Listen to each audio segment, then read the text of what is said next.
Hello friends, M&C Education welcomes you all. M&C Education में आप सबों का बहुत बहुत स्वागत. Today we are going to do JSSC previous year paper series set 9 in which we see questions of general maths. Today's paper is Jharkhand SI Daroga PT exam. Fourth set which we have with us, and date of exams were in between 25/8/2017 and 6 September 2017. Question number 1 is, a car crosses a bypass with a speed of 48 km per hour in 12 minutes. What is the length of the bypass? Now what we need to do here is to get the speed in kilometer per minute. How can we do that? To get this speed 48 km per hour in terms of kilometer per minute, what we need, we will write speed 48 km per hour. Now we will write 48 kilometer, and for hour we will write 60 minutes. So it is the speed. Now what we need 12 in 12 minutes. How much distance it covers? Distance covered in 12 minutes is equal to 48 kilometer by 60 minute into 12 minute. Now minute will cancel from 12. ये जो है 5 times में cancel हो जाएगा. 12 5 जो 60 होता है. फिर ये 48/5 हो गया. जब हम 48/5 कराएंगे तो 4 9 9 हो गया. फिर 3 बचा तो पॉइंट, तो 30 हो गया 6, तो 9.6 किलोमीटर हो गया. तो इस तरह से जो बाईपास की लेंथ है वो 9.6 किलोमीटर, और ए ऑप्शन हमारा करेक्ट हो गया. Question number 2, Vijay is worried about the balance of his monthly budget. The price of petrol has increased by 50%. By what percent should he reduce the consumption of petrol so that he could have balanced his budget. यहां पर देखिए कि क्या हो रहा है.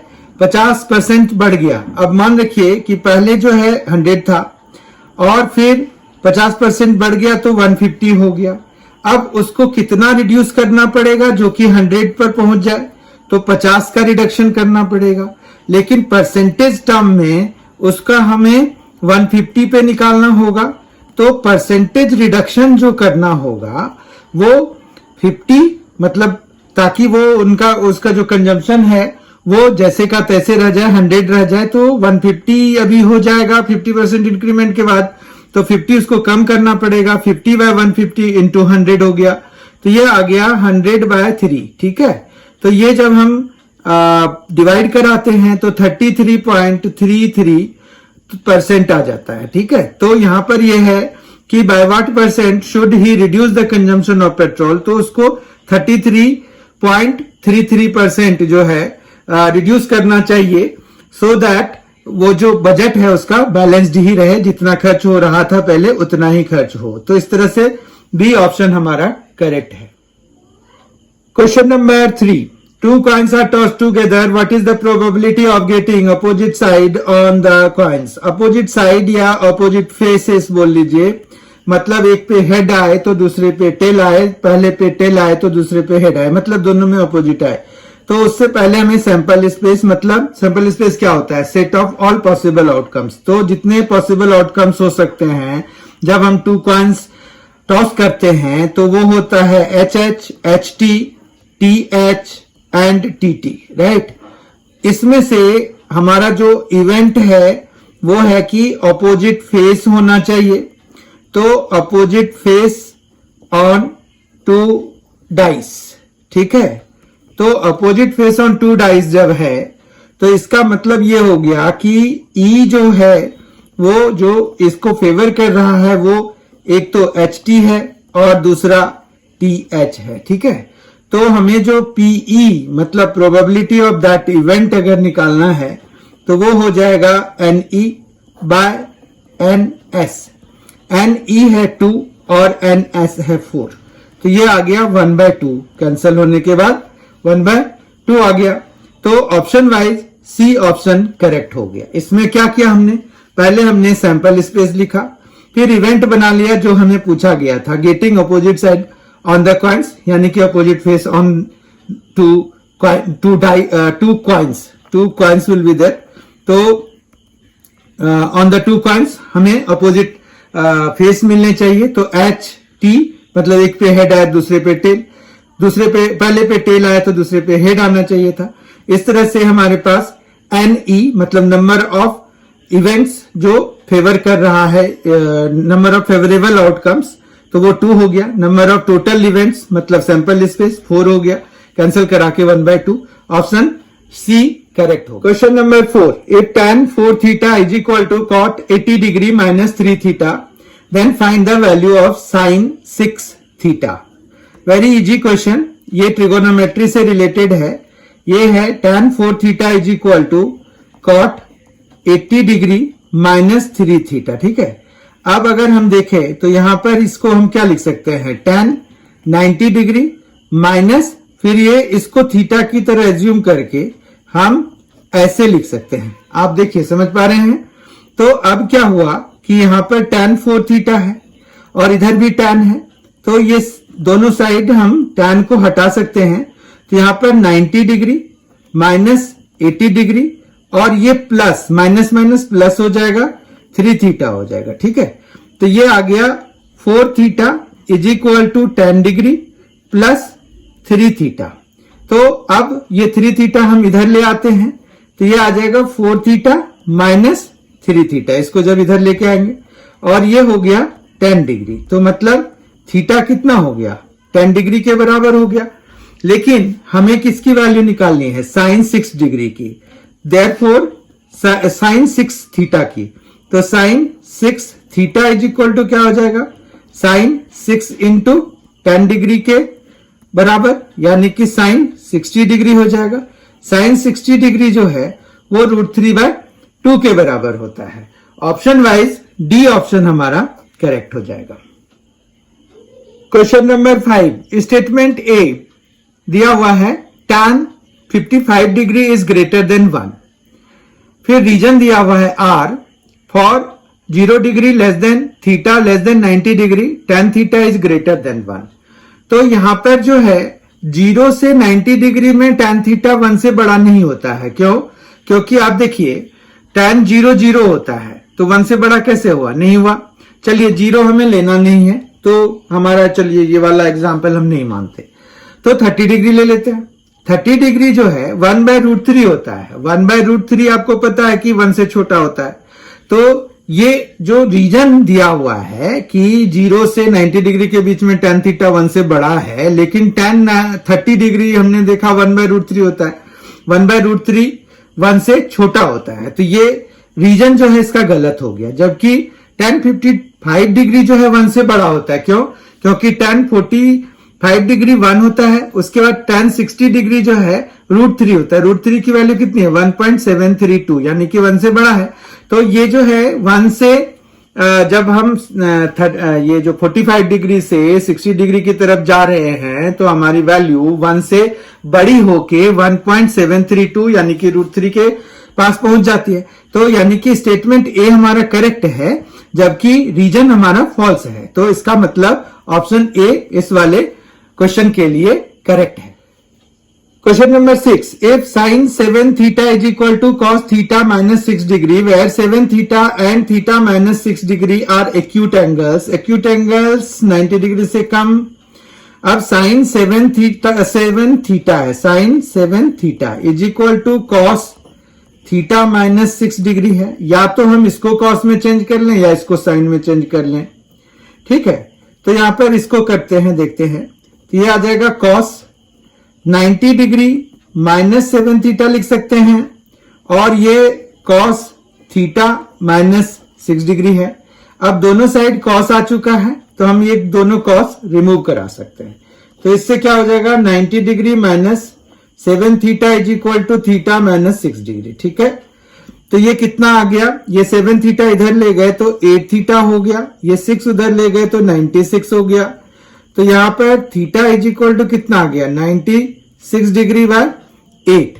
अब ये होता है 12, तो 12 डिग्री, थीटा की वैल्यू कितनी आ गई 12 डिग्री। डी ऑप्शन हमारा करेक्ट हो गया।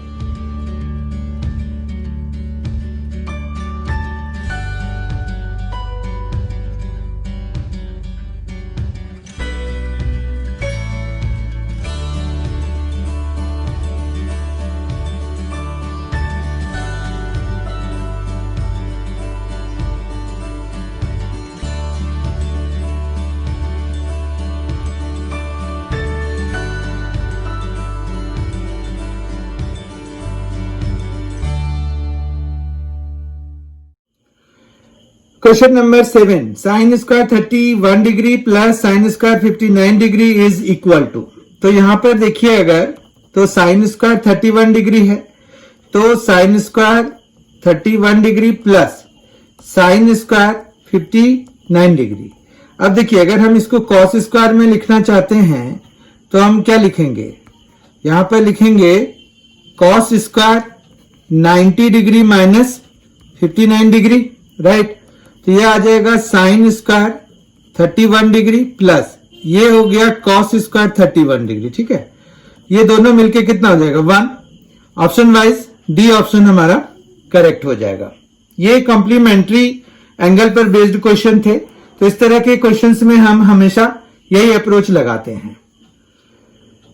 Question number 8, the angles of elevations of the top of a tower standing on a horizontal plane from 2 points on a line passing through the foot of the tower at distances 16 feet and 25 feet respectively are complementary. Complementary angles are those angles जिनके की सम 90 degree होते हैं। ठीक है, अब ये कह रहे हैं कि एक टावर है, वहां जैसे ये टावर हमने बनाया और फिर इस पर यहां पर जो उनके फुट से एक लाइन हमने खींची और इस लाइन पर 2 पॉइंट्स लिए और जो एंगल हमारा बन रहा है यहां जैसे अगर थीटा बन रहा है तो ये 90 डिग्री माइनस थीटा बन रहा है। ठीक है, तो यहां पर ए बी अगर हमने टावर ले लिया, सी डी दोनों पॉइंट्स ले लिए, तो बी सी जो है उन्होंने दिया हुआ है कि ये 16 फीट के बराबर है, जबकि बी डी जो है वो 25 फीट के बराबर है। ठीक है, इतना समझ में आ गया। उसके बाद जो है यहां पर अगर हम इस ट्रायंगल में in triangle A B C tan theta लगाएं तो tan थीटा अब h मान लेते हैं इसकी हाइट को। ठीक है, तो ये क्या हो जाएगा h बाय 16 हो जाएगा। फिर in triangle A B D, ठीक है, तो ये आ जाएगा tan 90 degree, tan 90 degree minus theta is equal to ये भी h और अपॉन में ये बी डी, मतलब बी डी तो 25 दिया हुआ है, ये 25 हो गया। अब ये हो गया कॉट थीटा के बराबर। ठीक है, तो cot theta is equal to h by 25 हो गया। अब अगर आप इन दोनों इक्वेशंस को मल्टीप्लाई करा दो आपस में तो क्या मिलेगा, multiplying equations 1 and 2 we get, क्या मिलेगा हमें, तो यहां पर tan theta into cot theta left hand side में और राइट हैंड साइड में h बाय 16 और h बाय 25। ठीक है, यहां तक कोई दिक्कत नहीं है। अब जो है ये जो tan थीटा और कॉट थीटा है ना वो 1 हो जाता है। ठीक, और ये हो गया h स्क्वायर बाय 16 इंटू 25 कितना होता है, 16 इंटू 25 होता है 400। ठीक है, तो अब जो है क्रॉस मल्टीप्लाई करा देते हैं तो ये 1, तो यहां पर h square is equal to कितना हो जाएगा 400, तो h इज इक्वल टू कितना हो जाएगा √400। तो ये जो है ये 20 के बराबर हो गया। तो मतलब हमें जो हाइट ऑफ द टार है वो 20 फीट है। ऑप्शन वाइज बी ऑप्शन हमारा करेक्ट हो गया। Question number 9. The adjacent sides of a parallelogram are respectively 8 centimeter and 6 centimeter. If diagonal joining these sides will be 10 centimeter in length, then find the area of the parallelogram. You can see ये ना tricky question है। कैसे? यहाँ 8 centimetre, 6 centimetre और 10 centimetre जो है ना, ये पैथागोरियन ट्रिपलेट बनाते हैं। मतलब ये हुआ कि उन्होंने जो पैरेललोग्राम दिया हुआ है ना, वो रेक्टेंगल है, ठीक है, जिसमें से एक साइड जो है वो 6 सेंटीमीटर है, 6 सेंटीमीटर है, ठीक है, दूसरी साइड जो है वो 8 सेंटीमीटर है। और इस तरह से ये पैरेललोग्राम जब हमने कंप्लीट कर दिया तो यहां पर जो है इसका एरिया अगर हमें निकालना है तो एरिया तो लेंथ इंटू विड्थ से ही निकल जाएगा, क्योंकि ये जो है डायगोनल उन्होंने 10 दिया हुआ है, तो ये 90 डिग्री बन गया। देखिए आप कैसे, 64 प्लस 36 100 हो गया। 100 का स्क्वायर रूट 10 होता है। तो ये पैथागोरियन ट्रिपलेट बना रहे हैं ना। तो अब अगर एरिया ऑफ पूरा पैरेललोग्राम चाहिए, मतलब एरिया ऑफ रेक्टेंगल ही हम निकाल देंगे, तो ये हो जाएगा एरिया हमारा कितना आ जाएगा 6 इंटू 8 यानी कि 48 और centimetre square. Option wise A option correct हो जाएगा। Question number 10. The sides of a triangle are in the ratio 2:3:5 if its perimeter is 50 inch. तो यहां पर अगर साइड्स की बात करें 2:3:5 है, तो हम 2x plus 3x plus 5x सम करेंगे टू गेट द पेरीमीटर। तो ये आ गया 10x। तो 10x अगर 50 है तो x इज इक्वल टू कितना है 5 है, ठीक है, इतना समझ में आ गया। अब जो है हमें difference between its two bigger sides निकालना है। तो 3 और 5, 3x और 5x, 5x माइनस 3x हो गया ना। तो डिफरेंस जो है या रिक्वायर्ड डिफरेंस लिख लेते हैं। Required difference is equal to क्या हो जाएगा 5x माइनस 3x, दो बिगर साइड्स के बीच का डिफरेंस। तो ये 2x हो गया और x हमारा 5 आया है, तो 2 इंटू 5 तो 10 इंच का डिफरेंस हो गया। ऑप्शन वाइज बी ऑप्शन हमारा करेक्ट हो गया। Question number 11. A hall is 14 meter long, 12 meter wide and 8 meter high. What is the length of its diagonal? Length of its diagonal हमें निकालना है। अब एक हॉल है, तो हॉल का डायगोनल की लेंथ जब निकालनी होगी तो डायगोनल ऑफ द हॉल सीधा सीधा एक फॉर्मूला ही हम यूज कर लेते हैं, L square plus B square plus H square, ठीक है। ये याद रखिए आप, यहाँ पर L स्क्वायर लेंथ हो गया तो 14 स्क्वायर हो गया, बी स्क्वायर विड्थ तो 12 स्क्वायर, H 8 तो 8 स्क्वायर, ठीक है। ये हो गया 196 14 स्क्वायर, 144 12 स्क्वायर और 64 8 स्क्वायर हो गया। अब इनको सॉल्व करेंगे अगर तो 96 196 और 64 तो 260 हो गया ना। ये 260 फिर 360 फिर 404 हो गया है ना। तो 404 हो गया। इनमें से हम 4 की जगह पे 2 निकाल देते हैं और 101 अंदर ही रहने देते हैं। तो 2 into root under 101। Option wise B option हमारा करेक्ट हो गया। इसमें आपको क्या करना है, ये फॉर्मूला डायगोनल ऑफ हॉल के लिए फॉर्मूला याद रखना है, जो कि L square plus B square plus H square का स्क्वायर रूट के बराबर होता है। Question number 12. In an election, there are only 2 candidates, Ajitav and Amitav. Ajitav got 59% and won by a difference of 14400, मतलब 14,400 votes. Find the total number of votes. अब total number of votes जो है ना, हम x मान लेते हैं। Total number of votes is equal to x. ठीक, कोई दिक्कत नहीं है। अब ये कह रहे हैं कि अजिताभ ने 59 गेट किया, तो votes got by Ajitabh it is 59%। तो यहां पर वोट्स गॉट बाय अमिताभ कितना हो जाएगा? इट विल बी 100 माइनस 59%, जो कि कितना हो गया? ये हो गया 41%। ठीक है, तो जो डिफरेंस ऑफ वोट्स है, तो डिफरेंस ऑफ वोट्स का जो परसेंट है वो हो जाएगा 59% माइनस 41%।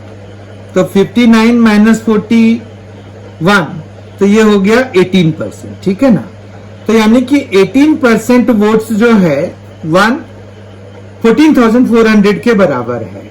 तो now 18 by 100 into X is equal to 14,400, right. तो यहां पर अगर 18 से हम इसको कैंसिल कराएंगे तो ये कितने में हो जाएगा?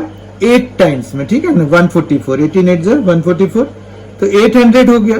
तो x इज इक्वल टू कितना आ गया? 800 और 2 जीरोस और आ गए, तो ये 80,000 के बराबर हो गया। तो टोटल वोट्स कितने हमने माने थे? x, और x की वैल्यू कितनी आ गई? 80,000।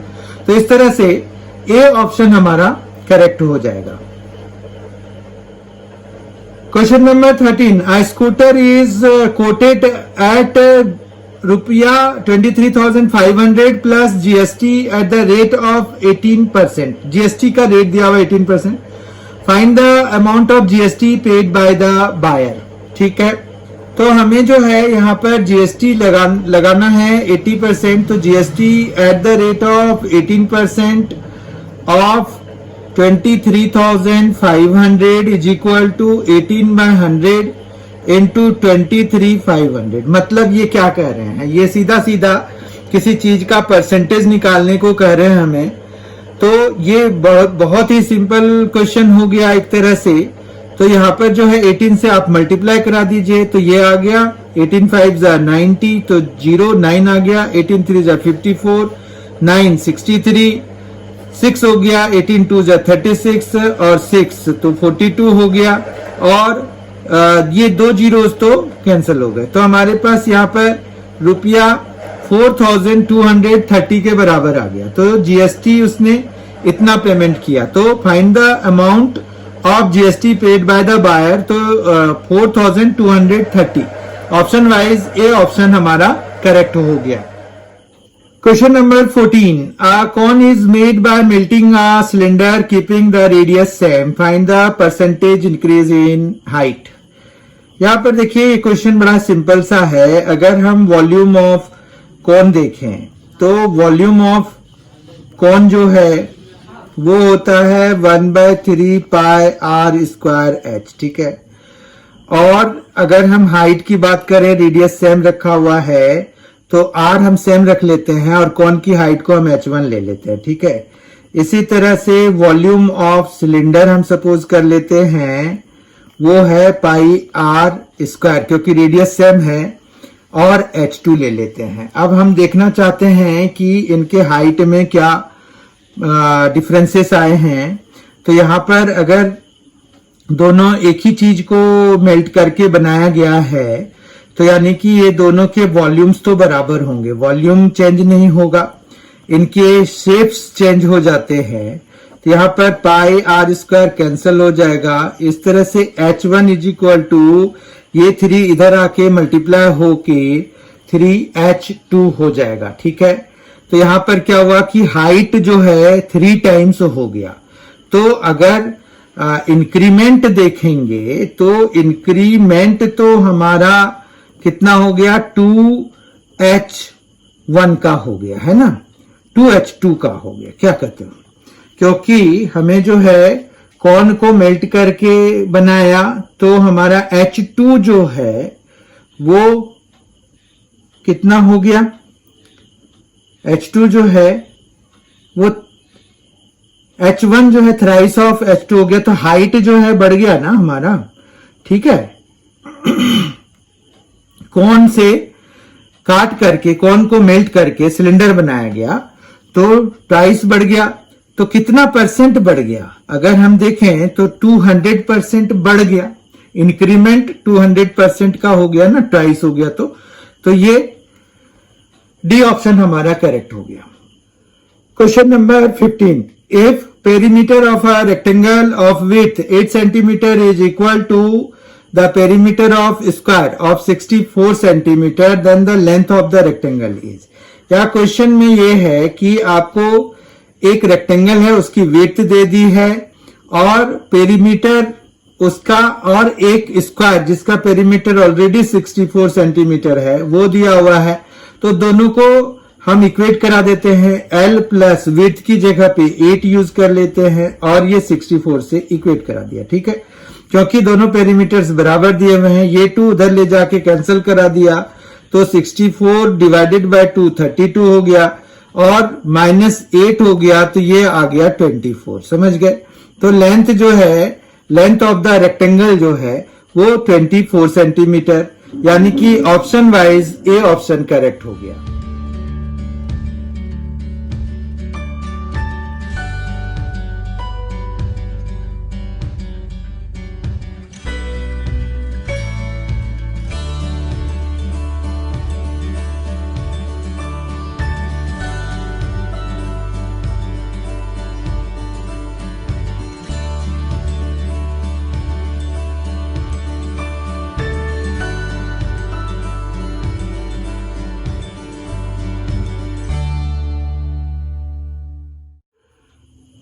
Question number 16. The floor of a room is of size 5 meter into 4 meter and its height is 4 meter. The wall and ceiling of the room required to be painted. The area in meter square to be painted will be. अब देखिए यहाँ पर क्या है कि वो कह रहे हैं कि 4 walls और floor ceiling 4 walls. The walls मतलब सारे, तो यहाँ walls होना चाहिए, the walls and ceiling of room required to be painted. अब देखो हमें क्या है, एरिया टू बी पेंटेड निकालना है। बहुत ध्यान से देखिए, एरिया टू बी पेंटेड अगर निकालना है तो हमें 4 वॉल्स का एरिया निकालना है। तो ये है एरिया ऑफ 4 वॉल्स, ठीक है, और प्लस एरिया ऑफ सीलिंग है। ठीक है, एरिया ऑफ सीलिंग है। तो एरिया ऑफ 4 वॉल्स जब हम निकालेंगे तो ये हो जाएगा 2 into L plus B into H. ये क्या लिखा, एरिया ऑफ 4 वॉल्स लिखा। इसको आपको याद करना है।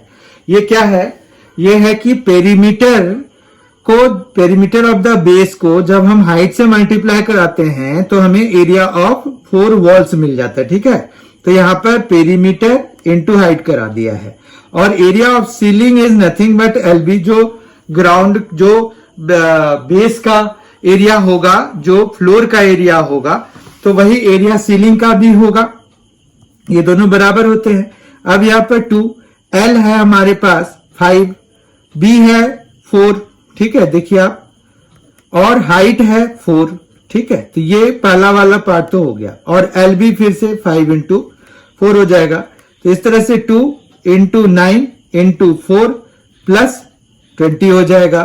तो ये आ गया 72, ये वाला, और प्लस 20, टोटल मिला के कितना बन गया, 92। अब 92 मीटर स्क्वायर जो है एरिया है जिसको कि पेंट करना है, तो ऑप्शन वाइज ए ऑप्शन हमारा करेक्ट हो जाएगा 16th क्वेश्चन के लिए। Question number 17, length of parallel sides AB and CD of a trapezium are 9 cm and 15 cm respectively if its diagonals AC and BD intersect at O, then AO is to OC is। तो ये fill in the blanks type का है, पर हमें तो option ही choose करने हैं। इस तरह के तो हमने कई सारे क्वेश्चंस करे हुए हैं। तो मान रखिए कि हमें एक ट्रेपेजियम दिया हुआ है कुछ इस तरह का, ठीक है। उन्होंने कहा कि ए बी सी डी है, और जो ए बी है वो सी डी के पैरेलल है। उसके बाद ये जो है एक डायगोनल ये है ए सी और दूसरा है बी डी। देखिए ए सी एंड बी डी ये दोनों इंटरसेक्ट कर रहे हैं ओ पे। अगर हम इस ट्रायंगल, इन दोनों ट्रायंगल मतलब ट्रायंगल ए ओ बी देखें तो वो similar to triangle A O B जो है वो ए, देखिए ए सी के बराबर है। कैसे? ये दोनों पैरेलल है ना, ये और ये पैरेलल है, तो ये ऑल्टरनेट एंगल्स हो गए, राइट। तो इस वजह से ये एंगल ए और एंगल सी बराबर है, तो यहां सी हो जाएगा। ओ के बराबर है वर्टिकली अपोजिट एंगल से, और ये वाला एंगल अल्टरनेट इंटीरियर एंगल से बराबर है। मतलब triangle A O B triangle C O B के सिमिलर हो गया बाय ए सिमिलरिटी। समझ में आ गई बात? कोई दिक्कत नहीं है। उसके बाद जो है हमारे जो सिमिलर ट्रायंगल्स में साइड्स जो है प्रोपोर्शनल होते हैं, तो इस हिसाब से ए ओ बाय सी ओ जो होगा वो किसके बराबर होगा? ए बी और सी बी, या बी सी कह ले। ए बी जो है किसके? डी सी के बराबर होगा, ठीक है। डी सी, यहां पर सी ओ डी है ये, ठीक है, ये डी है, तो डी सी के बराबर होगा। यहां ए बी और यहां सी डी, तो डी सी, ठीक है। अब यहां पर देखिए ए ओ और सी ओ का तो रेशियो ही निकालना है। ए बी हमें दिया हुआ है 9 सेंटीमीटर और ये दिया हुआ है 15 सेंटीमीटर, तो इस तरह से ये कितना आ जाएगा? 9/15, तो ये 3 और ये 5, तो 3:5 हो गया। 3:5 ए ऑप्शन है, तो ये करेक्ट हो गया। Question number 18, each side of a quadrilateral touches a circle if length of its 3 consecutive sides are 8 centimeter, 9 centimeter and 4 centimeter, then what will be the length of its fourth side? इसको करने के लिए हम देखिए क्या करते हैं कि एक सर्कल है, मान रखिए, क्योंकि उन्होंने कहा क्या है कि एक क्वाड्रिलेटरल है ऐसा जो कि सर्कल को टच करती है चारों साइड्स, ठीक है। तो हम कुछ इस तरह से ले सकते हैं इनको, ये देखिए, तो यहां पर ए बी सी डी कर लिया। तो हमें जो है ना ये भी पता है कि जो tangents length of tangents drawn from an external point to a circle are of equal length, ठीक है ना। तो इक्वल लेंथ के हैं, तो ये लेंथ इसके बराबर हो जाएगा, इसी तरह से ये लेंथ इसके बराबर हो जाएगा, ये लेंथ इसके बराबर हो जाएगा और ये लेंथ इसके बराबर हो जाएगा। कहीं कोई दिक्कत नहीं है आपको समझने में? तो यहां पर अगर हम इसको x मान लें तो कहीं कोई दिक्कत नहीं है। अब उन्होंने दिया हुआ है कि जो 3 कॉन्जिक्यूटिव साइड्स हैं वो 8 सेंटीमीटर 9 सेंटीमीटर, तो मान रखिए कि ये पूरा हमने 8 ले लिया है, ठीक है। ये पूरा हमने 9 ले लिया है यहां से यहां तक, और इधर हमने ले लिया है 4 सेंटीमीटर। कहीं कोई दिक्कत नहीं है, ये भी ठीक है।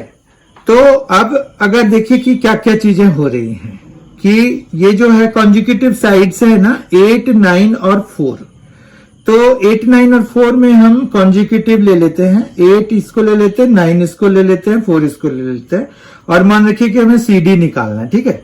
तो अब x अगर हमने ये लिया यहां से यहां तक और ये टोटल 8 है, तो ये कितना हो जाएगा? 8 माइनस एक्स हो जाएगा ये वाला पार्ट, ठीक है।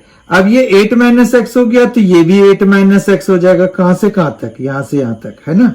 8 माइनस एक्स आ चुका है ये, ठीक है। अब यहां से लेके आते हैं, ये देखिए ए बी पूरा 9 है और यहां से यहां तक x है, तो ये वाला जो पार्ट है वो 9 माइनस एक्स के बराबर है। अब ये 9 माइनस एक्स है तो ये वाला पार्ट भी 9 माइनस एक्स होगा, मतलब यहां से यहां तक ये 9 माइनस एक्स ही होगा, ठीक है। ये 9 माइनस एक्स हो गया। अब ये टोटल 4 था, तो ये 4 माइनस 9 माइनस एक्स हो जाएगा। बहुत ध्यान से समझिए, ये ट्रांजिशन बहुत जरूरी है आपको समझना। तो यहां पर क्या हो जाएगा, ये देखिए माइनस माइनस प्लस हो जाएगा, तो x बाहर निकल जाएगा, और 4 माइनस 9 तो माइनस 5, तो x माइनस 5 हो जाएगा, तो ये आ जाएगा x माइनस 5। समझ में आई बात? अब जो है यही डीसी का लेंथ जो है इन दोनों का सम होगा, तो DC is equal to 8 minus X और प्लस x माइनस 5, दोनों को मिलाने के बाद बेसिकली ये तो x कैंसिल हो गया, तो 8 माइनस 5 कितना हो गया? 3, तो 3 सेंटीमीटर जो है डीसी की लेंथ आ गई। तो ए ऑप्शन करेक्ट हो गया। देखिए आप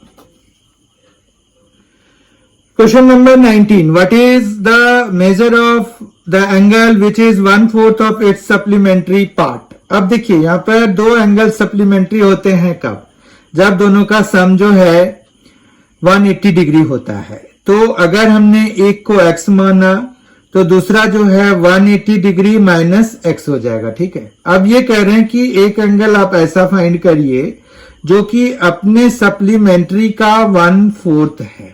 ठीक है, तो ये कुछ इक्वेशन इसी तरह का बन जाएगा। ये देखिए पढ़िए, measure of the angle which is 1/4 of its supplementary angle, x हमने एंगल माना, उसका सप्लीमेंट्री हो जाएगा 180 डिग्री माइनस x, और कह रहे हैं कि ये 1/4 है, तो ये आ गया 4x is equal to 180 degree minus x, तो ये आ जाएगा 5x is equal to 180 degree.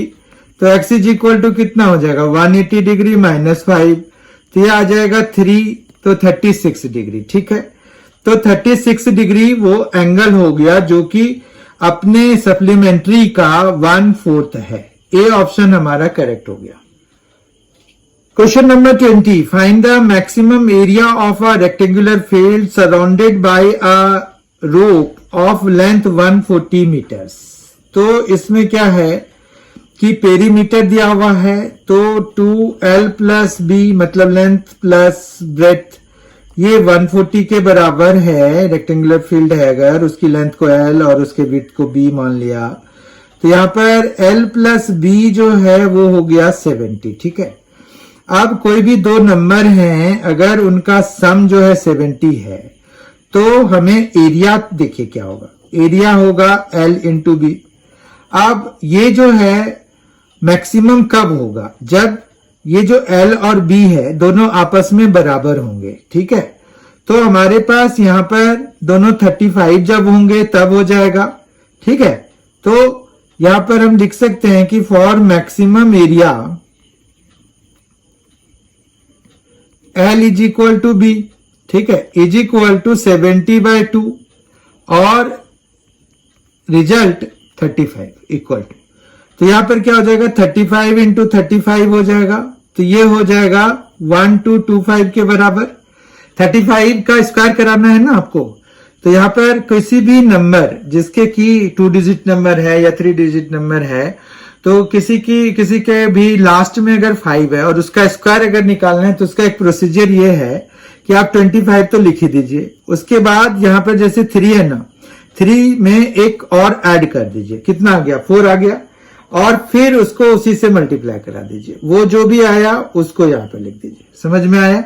बहुत, ये किसी भी 2 डिजिट नंबर हो, 3 डिजिट हो, 4 डिजिट हो, किसी भी नंबर पे लगता है, पर 2 डिजिट पे ज्यादा एफिशिएंट होता है। ठीक है, तो हमारे पास यहाँ पर एफिशिएंट क्या मतलब, आंसर थोड़ा हम आसानी से निकाल लेते हैं, और हमारे पास ये है कि 2 डिजिट नंबर से ही हम ज्यादातर डील करते हैं।